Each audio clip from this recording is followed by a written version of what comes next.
I'm Anthony Gethers. And I'm Greg Weiss. And we are the hosts of CASE-4-BASS. Hey folks, this is Aalics, Space Buddha Bronson. You're watching CASE-4-BASS.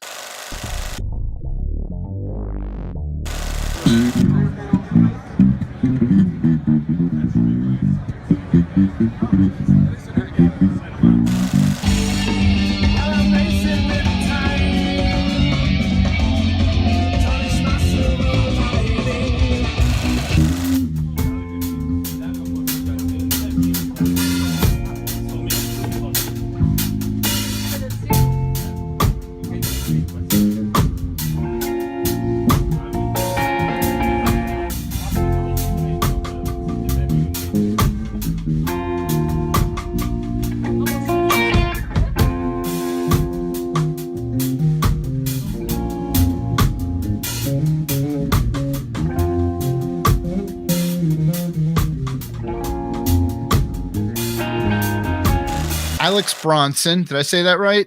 Yes.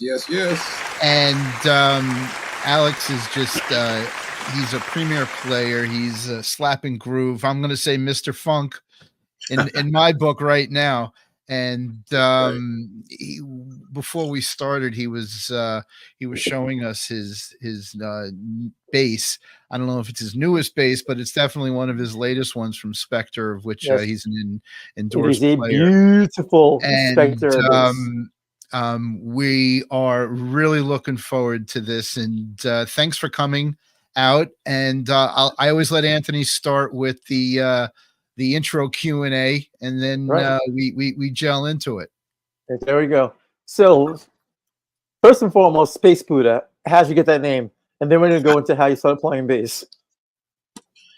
You want the honest story? Or you Yes. Print the legend. Yes. That's what we know. Print the legend. Well, okay. Well, first, how I started playing bass. I my first concert was Parliament Funkadelic. Okay. Bootsy Collins opening up, early 70s. I was seven years old. Oh, you were 7 years old. 7 years old. My dad took me to Funkadelic concert. Bootsy opened up, and they had it was a Mothership Connection tour. Okay. And I was hooked from that point. Wow. Okay. I was drawn, if you could imagine being in an arena in the 70s with that much bass and that much weed. I hear you. But I mean, yeah, it was pretty intense to understand that whatever that was, I just knew I had to be involved in it. I had to be that. And when I went from violin, guitar, and then I played cello, upright bass and cello. Excuse me, I'm turning on the gear. Okay. And it was just like, when I had a bass man, that was it. Okay. So how did you go from violin? How old were you when you started the violin? Started playing violin. 9. 8, 9. Yeah. But the bass. But you settled into the bass. Yeah, I settled in a little bit later to the bass. I was playing guitar in a local get together, pick up little kids trying to figure crap out. Okay. And I realized when I was playing guitar stuff, I was more into the lower registry. Okay. And that was it. Like, I was like, oh, that's bass. And then a friend of mine was like, grab that, take this. It's the same. Basically, they were like, it's the same thing with less strings. Okay. And you doing your thing. And then that was it. Awesome. So in terms of that, what was the first bass that you actually purchased or your parents purchased for you? And in reference to that, when did you feel that you were actually going to do this for the rest of your life? Ibanez Roadstar 2. Nice. That's right. Because I couldn't afford a Spectre back then. Okay. This Cameo,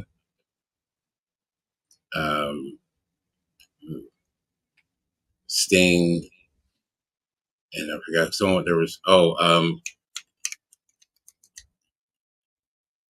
Oh my gosh, bass player with Joe Bonamassa now. Hmm. I don't know if Who he's would still that now. be? Because Sting Uh, did play. Sting did play the Ibanez. He played that well, in the first two well, albums of the actually, Police. he played this. He had played it. I as he went to Spectre. He played a With the Spectre Spectre. on Yep. the NS2. Yep. I remember him playing the Spectre. He used the Spectre in the what tour was that? The Synchronicity tour back in '83. Right. Yep. So that, I remember that's when the, and it's so funny because I've always loved the fact that he went from the Fender, I think it was a Telecaster bass, then he Mhm. had the Fender Precision, then he played the Jazz, and then he ends up hitting the Spectre, and then he ended up hitting the Steinberger for a little while. He did a Steinberger for a little bit, and that's when I hated the Steinberger because I just felt it just didn't have. Think about it. When Leo Fender created the bass, it was the shape of a woman. It had curves, like you can grab it. It just felt beautiful. Like Right.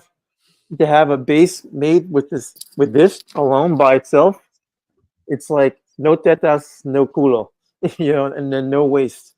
No So body. no No body. body. No Yeah. low end. So no low end. Thank you. So I just did not care for that instrument at all. So But history with that. Sorry to interrupt you, but you know that good. Ned Steinberger designed the NS2. Oh really? He designed that bass, Huh. the first. Oh wow. Wow. So that's actually that's why it's called the NS bass. Oh, Ned okay. Steinberger. That's It's Ned, Steinberger. Okay. Oh, him and Spectre collaborated in this design. wow. That's really never changed since late '70s. Wow. See, you learn something. You learn something new every day here. I like that. Yeah, Oh, this one here. every time we talk, it just opens up this wealth of knowledge that personal players have. Because Yeah, everyone on bass has their own story. There's no book. Everyone tries to write a book, but it comes down to your personal feel a lot of times and it where does. your It does. inspirations came from. And we always ask, when you started, were you formally when you said you played cello, was that like in a school environment with reading and So writing? it started out to be school. Sorry, I'm here. It started out to be as a school environment. That's where I kind of learned discipline Okay. with it. Why But do you feel that you lacked discipline at some no, point? oh, I liked it. Yes, that's how I thought this. I liked it. No, Okay. Can I substitute discipline for focus? that too. There you go. Ah, that's even better. Well, we I make did. it up as we go along, I mean, it's about funk and feel. I don't want to tell you that I could bounce off octaves, and make it work and go all these ways, but at some point, there's all music theory attached to it. And Right. Anthony and I had a high school theory teacher, and he was an upright guy. And Yep. Professor to this Rubin. day, it still pops in my head, and most of it's really the interval training and how to hear things in order to play better. It was never about playing; it was about understanding what you can create. Yep. Yep, Yep. that's exactly what kind of took me away from the orchestra. Okay. You were a rebel. You were a Yeah, rebel. they Okay. told. I mean, listen. At a point again, I was 7 years old. Listening to Funkadelic, there were no rules, no mistakes. Hmm. So mentioning that, you mentioned that you went there with your father for your first concert. So what were your parents playing on their turntables back in the day? And out of everything that you'd hear in the house, what inspired you the most? Oh, dude, that's like a yesterday conversation. That's Sunday morning started with the gospel series stuff, listening. Then afternoons, Saturday and Sunday afternoons were just a funk fest. Really? Oh, dude, Wow. I Slave, Cameo, uh, Mother's Finest. Okay. Mother's Finest. I saw a guy wearing a shirt that had Mother's Finest I said to them that they were underrated, very Very underrated underrated. group. Yep. Underrated. You know, I kind of modeled my band Red Lotus after that vibe. Really, Yeah, with the female vocalists and all. I did listen to some of your demos when you released them at the time, and it does sound very similar. Well, I hear I hear influence from Mother's Finest there. Yeah, very much so of the influence of Mother's Finest.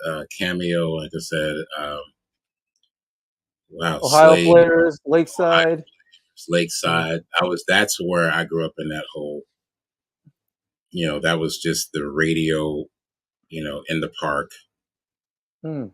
Going from that point. After school, my father would play jazz. Okay. When, you know, Coltrane, you know, the basics, Coltrane, Miles Davis, blah, blah, blah.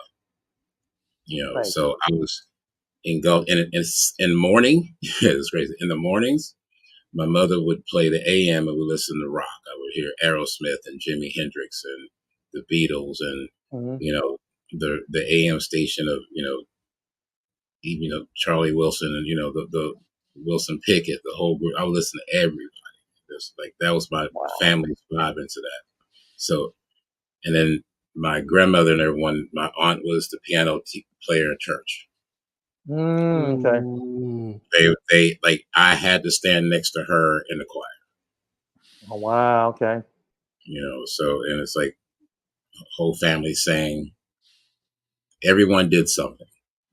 Mm. You know, and that's been how I grew up. It's like you did sports, you played music.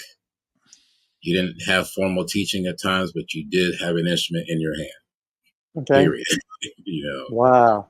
my So brother what I'm going to ask is was the electric bass a like a different path from where your family was in terms of the gospel music and the piano and the instruments that they had put you on when you grabbed the electric bass and started being self-expressive? Did it turn heads? I'll put it this way: my father didn't see me play bass until I was 40. Oh my Are you god! really? Why? Oh my Why God. so long? Until you were 40? Oh my Like god! as much as he introduced me into that, like he's the one that taught me. His words were, you can't get down if you can't hear the sound. Mm. Turn it up. You can't get down if you can't hear the sound. Mhm. But he was also very old school at a point. Music was not going to be it. Mm. You know, Wow. I grew up in a Southern household. I grew up in Kentucky. That was not, you know, it's like, yeah, you did that in church and everything else, but no one saw that as a career. So Wow. So they didn't see you generating revenue with that. They didn't see you as like not making an income playing music. no. Is that something? Is that because they didn't have a model per se? Because sometimes you need to have someone that has a model where that can happen. Yeah, just like you know, Fishbone. You know, the reality of your surroundings. It's true. You know, it's just a complete reality that I can't hold it against them Sure. because at a point when I did start playing, you know, when they could, they came out to see it. You know, they were Mhm. surprised at a few things, and they, you know, now it's a whole different world. They're very much so like, so what are you doing? Where, you know, there was a point in time, where are you? You know, Okay. because you're trying to play so Mhm. much, You're but traveling everywhere. Yes. Actually, that's a story. There's a story with Geddy Lee. Talks about for years his mom had no clue what he did for a living. So he waits years. I think they're playing somewhere. They were playing in Canada locally. Yeah, in He wa- Toronto. in Toronto. He walks his mom up to the stage, and she sees like 70,000 people, and she goes, "Oh, I now know what my son does. He's an entertainer." That's exactly what because she sees hears her son on stage, and there's 70,000 people freaking going nuts over him, and she's kind of like, "Oh, okay, now I know what my son does for a living."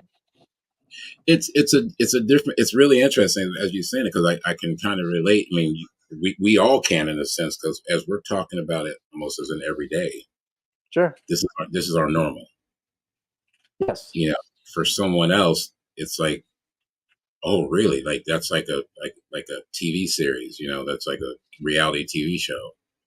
Like Mhm. there's a lot of oohs and ahs behind. You know, oh, you work with this and you do this, and oh wow, that's cool. You know, it MTV. This is not because it makes it look Mm. so. It is fun. It is. You have to love. Will Calhoun said this best. It's great that you play. It's great that you do this. Love to play, Mm. because if you're coming into this to get paid, it ain't gonna happen. Mm. Yeah. You know, you think that's gonna be it. You better love playing music and playing your instrument first and foremost, Hmm. because at that point, So nothing that makes else. perfect sense. And You it's know, a common theme. We're definitely hearing the same things from different people. mhm, And it's all about the love of playing. And then we know when art meets business, that's when, you know, I'll say rubber hits the road. And you know, you have to rely on those talents in order to progress forward. And true. me, I'm a struggling hack. I'll be the first to admit it. And I play upstate in New York, and I play in bar bands. And I mean, all right, I did do after my heart transplant slowed me down a couple weeks, but I was back in the game. And because if you pass on the call's going to pass on you forever. And True, true, you true. know, and you know, this summer I played 45 shows from, you know, May to October. And you know, it's going out there and doing it, you know, regardless of the venue and the event and the That's material. it. And I still love it. I love it. I love it more than ever. And I keep telling Anthony every day I'm rising. And it's become more about who I am. I haven't cut my hair in 9 months. I am digging it. You know what? I'm And bless up to that, because that's the Thank real of you. it all. That's Yep. the real of it all. You know, the fact again that you're love it. I tell people I've been in stages where there were 3 people. Uh-huh. I've been in stages where there's 80,000 people. Come with me Mm. tomorrow to Honesdale, Pennsylvania, and I'll show you 3 people. And you know what? I enjoy playing more Mhm. with 3 people. Mm. I dig it. You know, And I'm out there doing it. So listen, it's well, no I disrespect to it. focus. Well, it's at a point of there's a connection, Mhm. Sure. Well, there's a level of intimacy that you can account that you can't give from a large audience. right? That you can. It's like right, and there's a point of you know the separation of the contact of being able to look someone and feel that vibe, do their energy with you playing. Okay. You know, Can I yeah, ask it you can I ask please. you who you've seen one on one that have like in those being in the audience and watching, like, because you're in the New York City area now, I think. Right, And right. I used to go down to, you know, all these clubs and, you know, in Manhattan, and you would see, you know, like a Marcus Miller or a Will Lee, or I mean, you know, and but there were other guys. And is there somebody you saw and said, I gotta watch this guy? As me sitting in the audience watching someone. Yes, from you watching someone. Oh, there's quite a few of those. Oh, I understand. I mean, especially here in New Okay. York, I think it's Is very there one that underrated. you can think of? Well, New Not York, right. there's probably 30 zillion of them out there in New York. Well, yeah. I mean, as even like I've worked with, you heard the band Unlocking the Truth. Of course. They're That's the kids. the young kids. The Yeah, young kids who were the young African that American was kids who were like the little metal kids who kind of yeah, destroyed their own deal. yeah. But you know what? At a point, before the industry ripped them apart from the inside out, it was most Hmm. definitely one of those things you're watching. I was walking down the street, Times Square, and they playing. Mm. What is this? There's a video online right now. You can watch that stuff. And you're like, that's raw, and you're watching it, and Mm. then being able to then from seeing that, and then I'm manifesting or working with artists and stuff to the point of taking them to Bonnaroo. That's a whole, like you say, it's like something to, people to watch. There's stuff like that happens, and like you said, like that they had a big deal. They destroyed that, not them themselves, but the industry destroyed them inside out, blah, blah, blah. But Well, the industry destroyed it. yeah, The industry kind of ruined that sense. But that's part of the course of what this industry, the business side of stuff is good and bad and shady and gold all at once. But again, going back to just love of playing, because all that doesn't matter at the end of the day. No, it doesn't. Hopefully, at my age now, 55, I would hope to be 65 and still picking up a bass and being like, you know what? My son plays cello. Let's go over here and jam, Okay. Which that right there is more rewarding because, there's times like, oh, Dad, you're famous. No, I just know a lot of people. A lot of people know who I am, do what I do, but other than that, no, dude, Okay.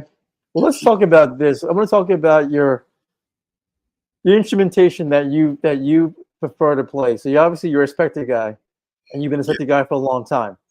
Yes. So, like, what about like the instrument? Why Spectre versus a Warwick versus a Fender versus a Carvin versus a Federa?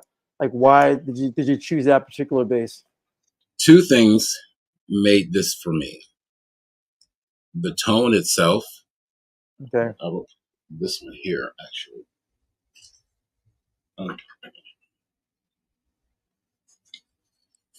This is the NS body. I don't know if you can see this one.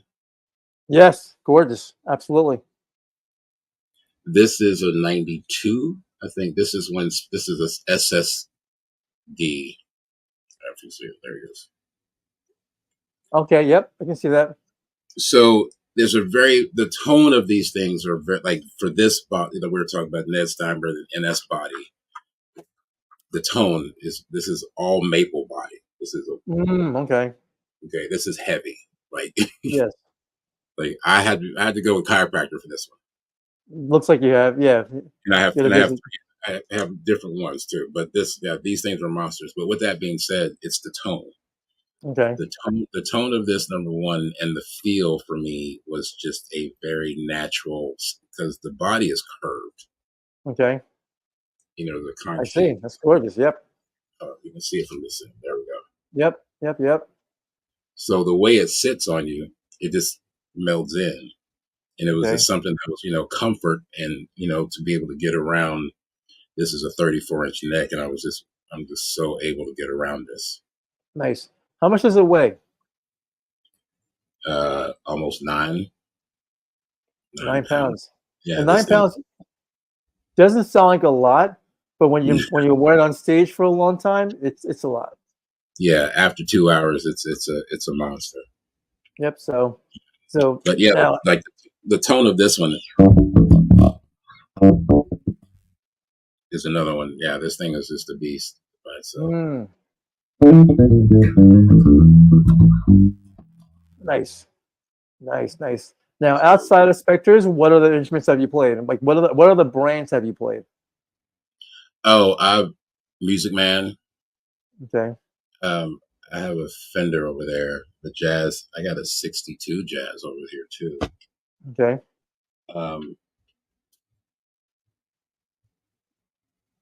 So you have a Jazz. I'm trying to see what Music Man's ESPs. Okay. Which is owned by Fender at this point. Yeah. I didn't own a jazz bass for a long time. Okay. I couldn't get a sound. Like I didn't understand the sound of it. Okay. The sound of wood is one thing, but when this instrument is different than a jazz bass altogether. Sure. So what makes that instrument? What makes that particular model stand out over a standard jazz bass? This cuts through. Like this is that rock. Like it would be considered a rock bass in general.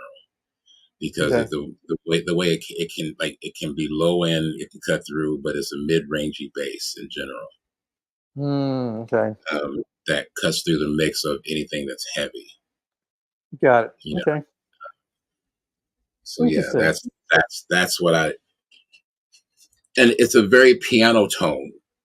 If that makes any sense. So it sounds like the very piano is so it the EQ blooms.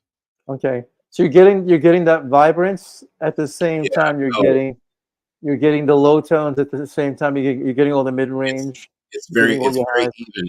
It's very even across the board for me, but it very cuts through in how you play and how you touch the instrument. Okay. This it gives a whole different tonal. Like you were just asking earlier, it's like what am I playing through? Like I'm going through. I have a pedal board I'm going through, Okay. but there's nothing on. So you're just going. So you're going through it. Is it more of a power source where it's boosting or gain? No, It's just simply. no. I got no pedals on whatsoever. I just have because you know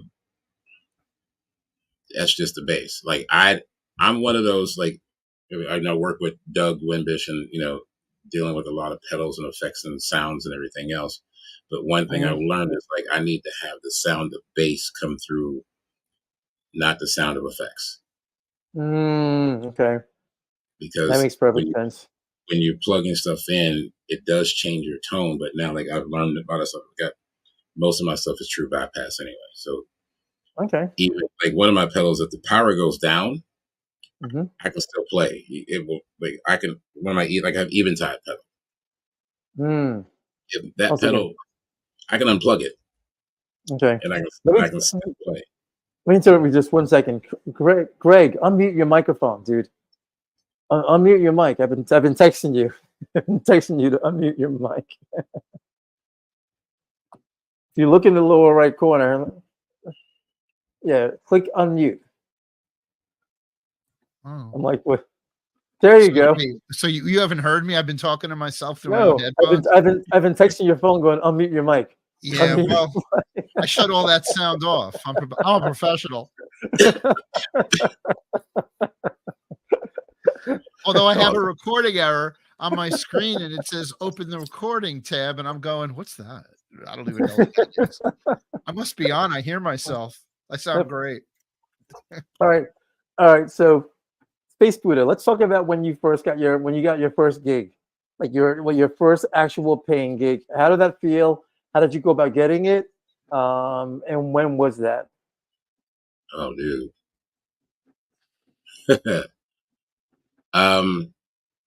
First real paying gig was also one of my first real touring out of the U.S. Okay. with a group called True Mystic Sound System. Okay.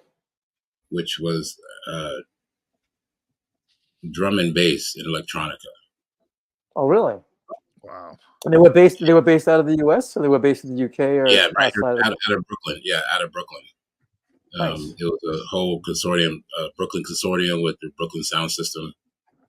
Yeah, I did with Dr. Were they tied into the Brooklyn Funk Essentials back in the day? A few of them, yes. Because even with Bill Laswell, they're all contacted involved with Bill Laswell and a few others.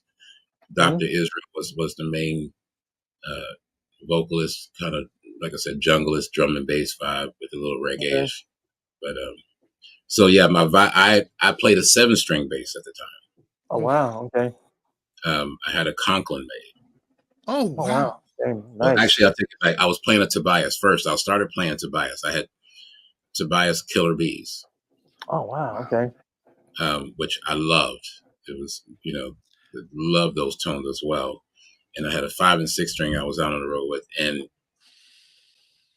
I was doing that, and then I went and one day I traded in 2 days before tour. This is the craziest thing ever. Conklin called out, and I sent me a 7-string. Oh wow! And never played 7-string before. So you sent you a 7-string. Because what's the difference between a 6 and 7? Like as far as the tuning? The tuning itself, it is the big ass ironing board. More. It's one more string. I know, Greg. It's one more thing, but I want to hear it from his I overstate the obvious. It's one more. It's one all it more. And it's actually funny because I'll ask the questions and Greg will go, well, it's just more. And I'm like, I understand. Well, you answered my question. Anthony always asks, did you find the bass or did the bass find you? Find you. And in this case, it found you. The bass Yes. found me. Mhm. Bass found me. The Conklin was 7-string, and so I had it tuned as a B, but then I was like, well, my 5 and 6 strings were B, so I tuned it down to a low F sharp. Okay. It was almost inaudible. Well, what kind of amp? What kind of sound system delivers that low F sharp?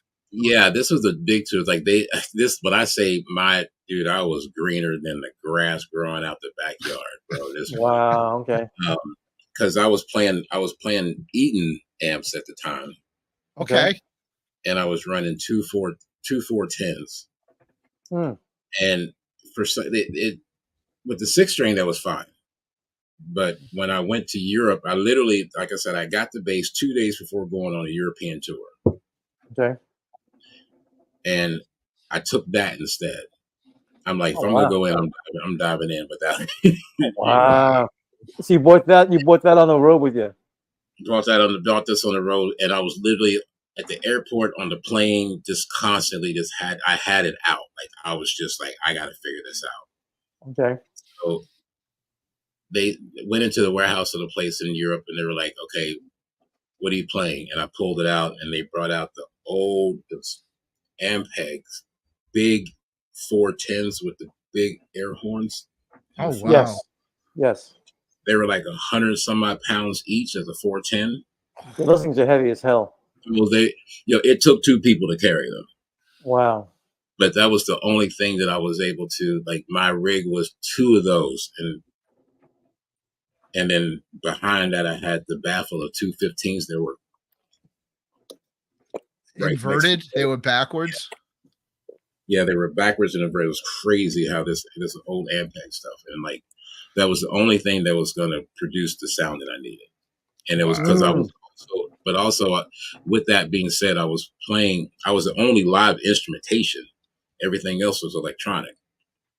Oh wow! Okay, so you were the only live you were the only live person there, or you were the only analog instrument person? I was the only analog instrument there. There was they were running samples and loops, but there was no drummer. It was a guy doing the drum machine and loops and samples and stuff live. Did you find that to be how would I say that? Because there's no room for error in that sense that if you're dealing with a human drummer. Well, how do you deal with the restriction? Well, that's the thing. At a point, I didn't see a restriction. Okay. I saw I needed opportunity for a solution of we need to make this feel live because at that time,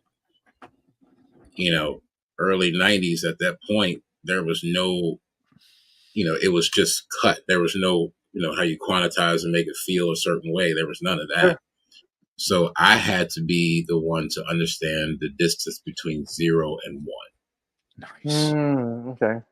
Nice. Awesome. And which people are like, they play with click tracks, and it's the same with Carol Kay. They were like, yes, I was going to say that. How she turns it into the bebop and that you turn and the bounce. Yes. Yep. You inverted the click into a wave. Yes. Wow.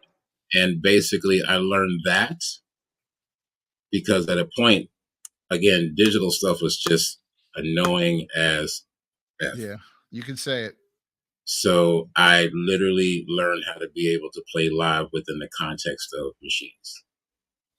And that's where then my feel and playing, I learned that the pocket can move. Can you explain that? Yes, explain that. Whatever you're listening to. So a lot of people listen to kick and snare. Right. Mm-hmm. Which is basic pattern. But there's times you can listen to how someone's riding on the cymbal, and that becomes a rhythm pattern. Okay. You play that instead. Okay. I'll give you another example. You know that song from Fishbone, When Problems Arise? Mhm. from Fishbone. When problems arise, notice that Fish's bass drum is literally doing the quarter notes. He's going boom, boom, boom, boom, boom, boom, boom, boom on the bass drum. And then if you look at his snare drum is conventional snare, and his hi-hat is doing the bass drum. He's like, psh, psh. He's literally just playing like he's reversed the role of the bass drum and the hi-hat. Yeah, and that's the best part about it, because at a point people are listening to one thing. Like I will listen to, Swiss Chris, Yes. drummer. I like Yep. I listen to, like, there's a times we're playing. We used to play together in a band as well, and listen to his kick, and he likes to move his kick around. Okay. But at a point, I mean, even though it's still on, but at a point I'll start to understand. Okay, so how many notes am I playing within the pocket? What if I play less notes? What if I play less notes and make that pocket way bigger? So Okay. my one will be on the one, but it won't be on the same one as that one that you're thinking is going to be. Yeah, you're going into the 8 or the 16 to open up that space. So you're making that space, and then at a point now I'm moving it around. Right. So there's a point because like O'Teal does. A lot of people do. It's like almost like O'Teal from what is that? From Cranberry Unit and the Dead. He did all this stuff, and it's at a point. There's a point of all of a sudden you don't play that root note. Right. And if you're putting it together, then it's like, oh shit. Heavy Allman Brothers, when they were mixing up all the way the chord structure works, and there's so much wave going on that he can kill it by just being there. And then it's like you can make another swing out of it. So that's what I did in the digital world, because when I started that and I learned that, because I was doing rock stuff before, but then how I got into that in general, because I had my own band stuff, we shared a rehearsal spot. Okay. And at a point I was just hanging out from rehearsals, and then it's like, oh, why don't you come do this? And it's like, we need a bass player. Okay. And then you became the man afterwards. Dude, at that point, I didn't realize, because I was in Europe. We did a month, I did a month on the road, got paid $100. A month on the road and you got $100? So you literally made like $3 a day. But you know what? I gained much more experience in life. I had help in that point, but dude, when I say that changed my world, I've seen things that we've only read about. Sure. And being able to experience music in different cultures and different places, and as a bass player, even, I was like, oh, dude, it's, I went from that to, I don't know if you know an artist, a guy called Gerald. Oh, he's the guy called Gerald. He's a DJ dude who based out of the UK. Yeah, based out of the UK. Did his track was called Voodoo Ray. Voodoo Ray, of course. Voodoo Ray. Yeah, it was a hit track with no radio play. Yep, exactly. It's what is known as a club banger, because it. Yep, you're able to score popular hits without any radio play at all, but it's all club stuff. So stuff. He's basically the godfather for drum and bass. Yes. Yep. Wow. And I didn't know, because he was with the band called 808 State. Yep. Which was all this electronic stuff out of UK. And I happened, again, playing with True Mystic at one point, that kind of was finished. And I literally was walking down the street, and another drummer friend was like, yo, my man needs a bass player. He does electronic stuff. Would you be interested? Yes. Met him 2 days later. We're playing downtown, and I'm walking to the gig. Like, he's just like, just play stuff over what I'm jamming to. I'm like, cool. Nice. I go to the gig. Just forgot the club is it's no longer, it's downtown anymore. But I'm walking to the club thinking, small, the thing, no one knows this dude, this guy called Joe, whatever. Dude, packed out. The line was around the block, and I'm like, what's going on here? I was like, this is for your playing tonight. Wow. I did that gig that night. It was on a Tuesday. It was a Tuesday night gig. It was really weird, but it was like sold out. And it's one of those like New York scene where everybody's there, but you don't know what the fuck's going on. Sure, sure. Excuse me. That night, they handed me a check for $1,000, Nice. and I'm like, okay. Then they're like, "Are you busy next weekend?" I'm like, "No, just I was working. I was doing temp work on Wall Street." Okay. He turns around, manager's like, "All right, we got a gig in Paris. Would you be interested in going?" Sure. Okay, here's $800 now. You get $800 when you get back. Nice. Ticket, blah blah blah. I got so what kicked it off for me was I was temping again. I was temping on Wall Street, and I was working at this bank. I'm not going to name the name of it. They were all, rich, rich, rich. We're doing this for the weekend. What are you doing? Oh, I got a gig I'm playing. Oh, cool. You're doing music stuff. I go do this gig in Paris. It's an MTV festival, Mm, and we're nice. opening for Placebo. Okay. It Nice. was huge. It was huge. Anyway. I come back to work on Monday and got fired Monday night. Yeah. So he fired you. Why? True story. Why? Because my boss saw me on stage. Really? So he actually watched that event, and there you were ripping it up on bass. He was there. Oh, he was there. He was at the event. He was at the event and was In mad Paris. because I didn't say anything. They're doing their thing. They're coking it up, doing their lifestyle, and this is the height of where MTV was doing their stuff. It's MTV Europe. It never hit US, so we're not, MTV Europe was a whole nother thing. Mm-hmm. And it was one of those, like, I'd call it a jealousy moment because, I'm the black guy sitting in here as a temp thing, making copies, and everyone's doing their thing, going to the Hamptons and everywhere else on the weekend. And it's like, oh, I'm doing a gig. I didn't say where I was doing a gig. I'm just doing a gig. That's a great story. That's an awesome story. That's it. Wall Street was wild in the late 80s, man. That was So at that point, dude, at that point, it was just the bass. Wow. So you've been working ever since. You've been working as a bass player, professional bass player, ever since that time. Pretty much that. I've done a few other stuff, but it's been constantly being on stage, working, production, playing, mostly playing for that point for a while. But then you start supplementing. I was, have been bass tech for Living Color. Oh, nice. Okay. With Doug. Yes, with Doug Wimbush. Yeah, we met when he did a gig with Joe Satriani. Wow. Nice, it was one. I didn't see. The thing is, I saw him. I didn't see him play because I didn't realize who he was. But then it was at a point I met him after the gig at a bar. Okay.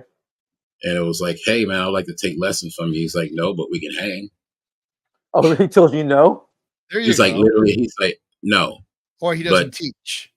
Then at that point, he's like, I'm not. I don't have time to teach. Okay. But we can hang out. You want to hang out? Cool. That's even a better offer. That to me was way better than anyone trying to be like, here, let me teach you a few beyond things. Teaching, isn't it? It is beyond teaching. Beyond teaching. Way beyond teaching, dude. Like we're talking here, and one of the things that Anthony and I, non-verbally discuss is we're not going to ask, any, cool riffs we can rip off you, and we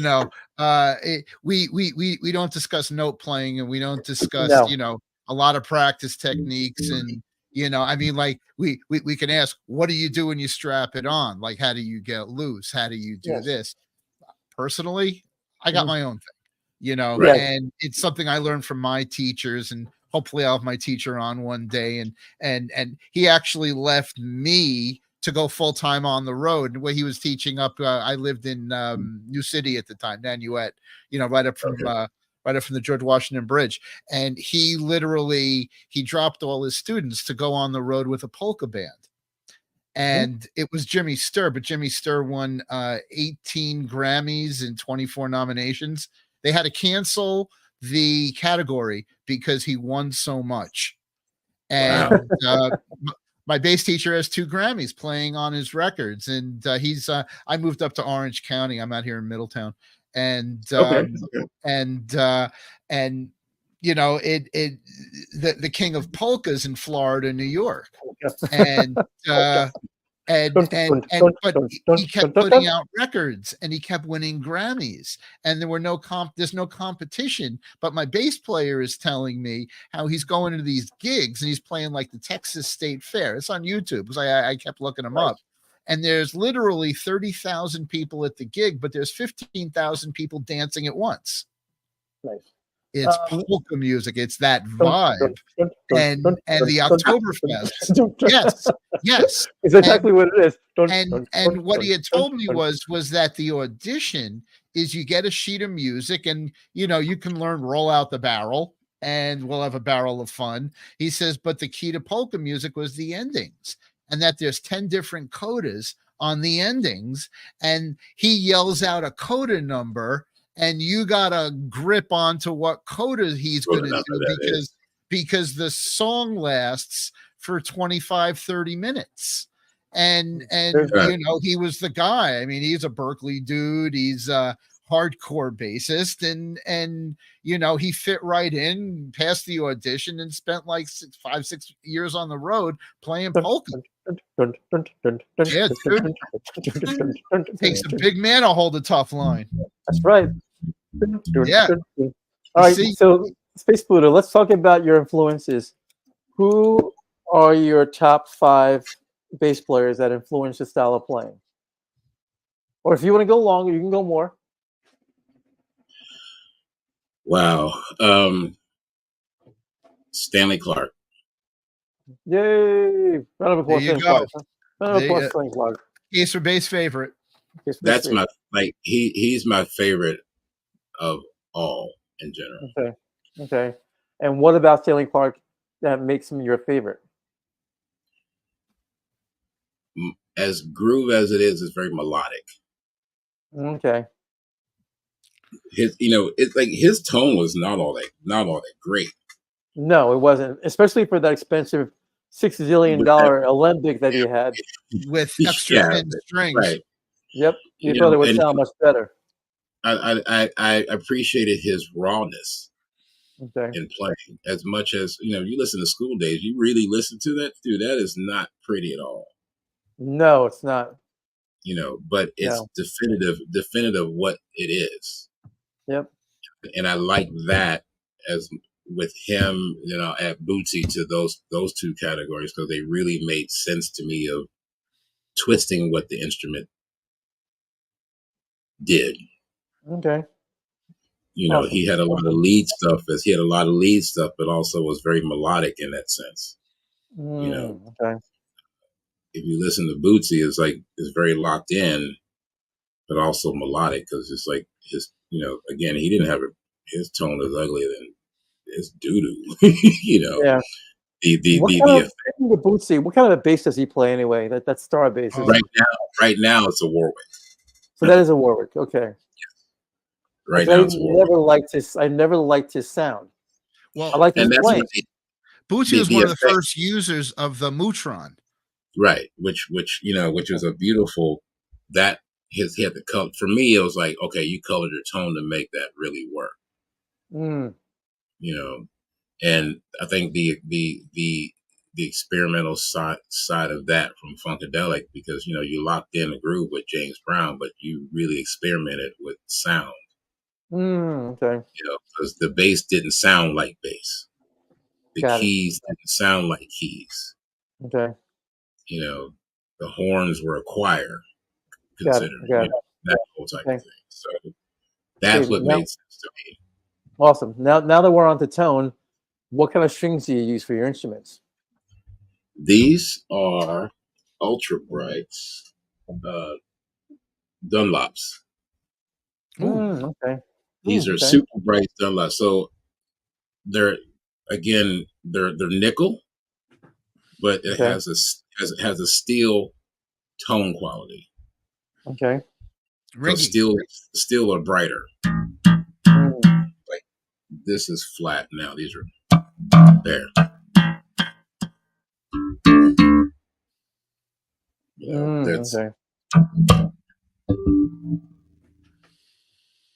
and I can set that and have that.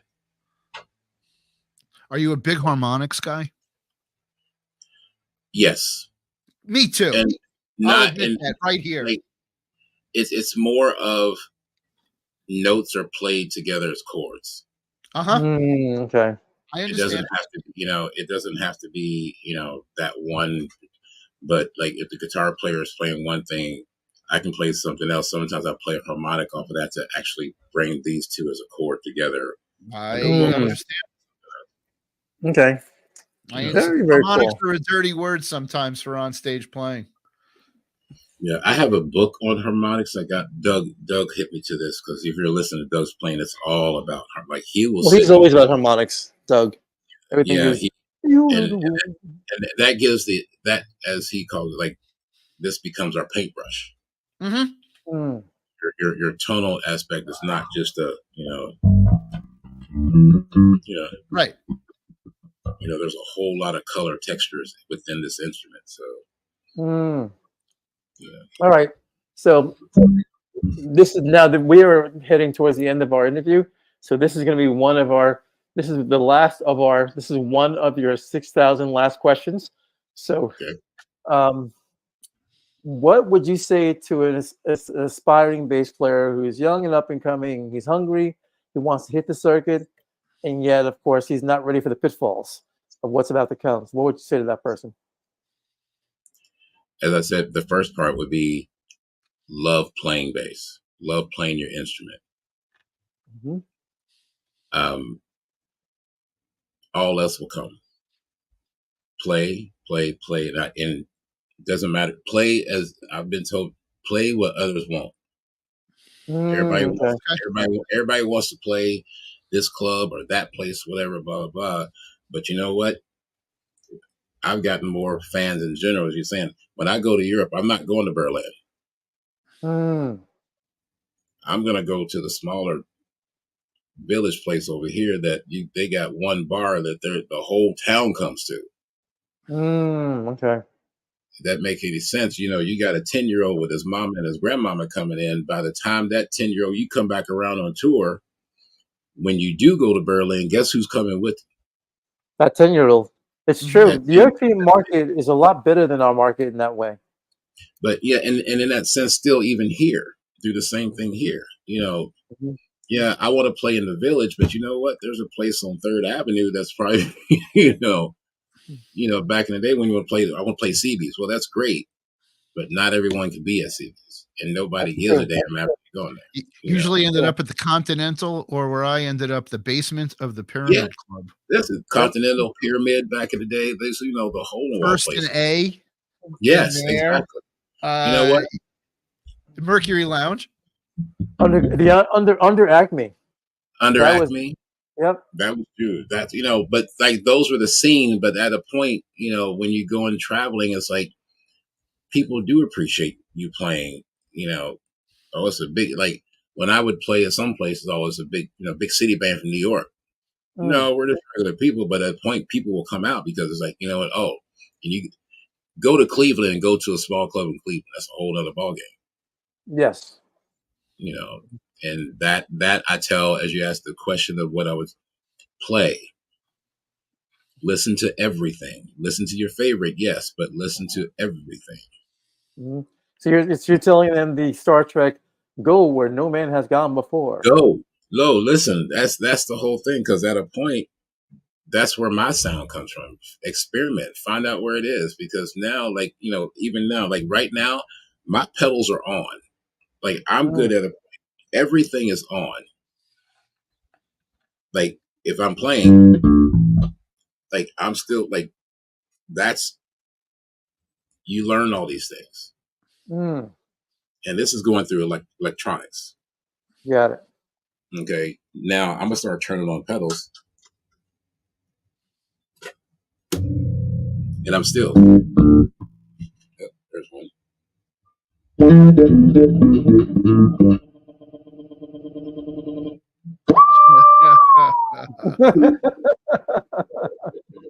Oh yeah. You know what? Be a child. Like, attack your instrument as a child. Just play. Don't think about it. Just pick it up. And I actually taught someone. Really, someone wanted to play as an adult. I'm not going to mention names. He was at a point of never played, never had an instrument in his hand.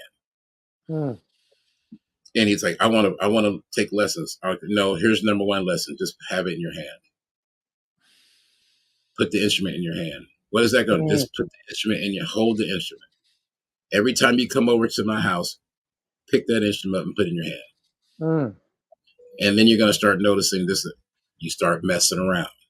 You start picking at stuff. That's a beautiful, and then within a year, without him even noticing, I have him on a record of mine. Really? Wow. Nice. If you listen to, if you go, I'll just pull one up right now. This is part.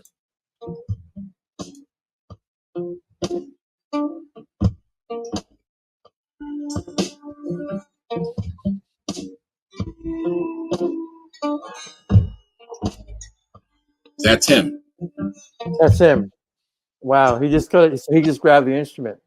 And just then he after a while, as a grown ass man, just pick up the instrument and play. Now, as a kid, you can imagine being young and you see it, do it, go. There no rules, no mistakes. That's a Victor Wooten thing. Yeah. Yeah, that makes sense. No rules, no mistakes. Because at a point, listen, you create something new. Like the mistakes you make, the perfections are in the imperfections. The mistake you make is the next tonal quality that someone's looking for. Wow. And that's true. Usually it all happens by mistake. That's very good. In the just to amplify that, we're talking about, it was the Randy Rhoads documentary and how Crazy Train started as some feedback riff that Randy Rhoads had, and Ozzy's like, "What's that? What's that? Woo!" And that developed into the intro that ended up becoming the arrangement. But it was something that was spontaneous and unique, exactly what you're saying, that spawned the creativity and the flow to create something different that no one had ever heard. And it wasn't like no one ever did it before, but it was that moment that somebody else caught, that somebody else saw, that saw it had value. That makes sense. Yep. I hope so. So on that note, I want to say thank you very much for being Aalics, on Case for Bass. Awesome. Thank you. I'm not worthy. No, please. No, I'd like thank to be, you. But I'm being facetious. No, come on with it. You all are doing something good that needs to be done. You're doing great. Like I would love to be, to hopefully when I finish this up to kick off the same way you guys are on some new ideas and letting people know. Awesome. Well, we're gonna refer to you if we can down the road. Come back. You're always welcome. Please, we appreciate your time and speaking to us honestly as a bass player. No, thank you for hearing me talk my BS. Oh, it's not BS. It's BASS here. I've known you for a long time, so for me, it was more like you have a valuable. I respect your opinion. Number one, I respect your work ethic. I value what you do. So when Greg and I put this together, I was like, all right, one of you guys are going to reach out for us. I'm going to reach out for Alex. So yes, so you're going to be a major contributor. Well, I'll be coming back to you. This isn't going to you'll be back. Also, okay, so all right, let's all say goodbye. Goodbye. Goodbye. And thank you.